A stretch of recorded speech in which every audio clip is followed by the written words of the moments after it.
Okay, the question today is how to build long-lasting relationships in the movie business.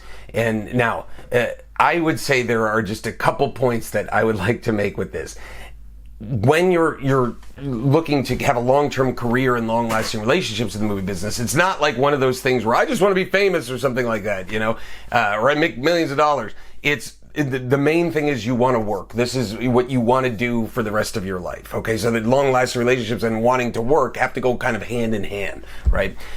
So one of the main keys that sounds simple, but I think a lot of people forget, is just to be nice. Okay, you want to be a good person, a person that people get along with, right? If you're irritable and moody, leave that at home, or deal with that on your own. Actually, it's probably horrible to leave it at home, but what I'm saying is you can't bring that to a movie set. Okay, no one wants to work with the person that is just not easy to be around, right? So they're always going to choose the person that's more pleasant to be around, given the same amount of talent.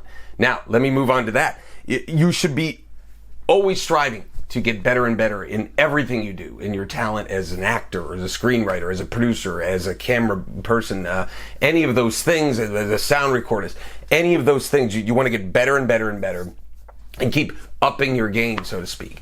Now, a smart producer will tell you that the number one person that they want on their crew or want to work with is the nice person who's also great at their job. All right, that's the number one. The number two is the person that may not be so nice, but is great at their job. You never want to pick the nice person that's horrible at their job. You know what I mean? I wasn't in this to just make friends and be happy all the time.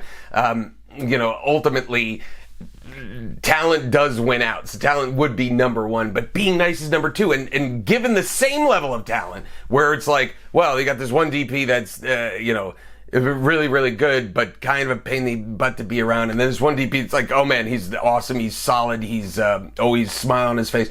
You're always going to choose that guy because that's what it comes down to at that point. So long-lasting relationships come from that fact, is being personable and also having skill. If you can do both of those things, then it's just a matter of networking. It's a matter of going to film festivals, going to film markets, putting your name out there, continually creating stuff, and more you'll start seeing the same people, the people that want to work with you, because they know that you're in this for the long term. And if you can get those relationships, you just keep them and stay on top of them. And one last thing that I would say that I do a lot is, when I have free time, and I laugh because I don't have that much free time, but when I do, I go back and I reconnect with people. I think, who haven't I talked to in a long time? And sometimes I'll just be doing something, and I'd be driving somewhere, say for a long distance, and then I'll go, all right, maybe who can I reconnect with that I haven't reconnected with in a while? And I'll go back and reach out to those people. And reconnection is a huge thing. I'm always happy to get somebody like, hey man, it's been like 2 years, I haven't talked to you, let's reconnect.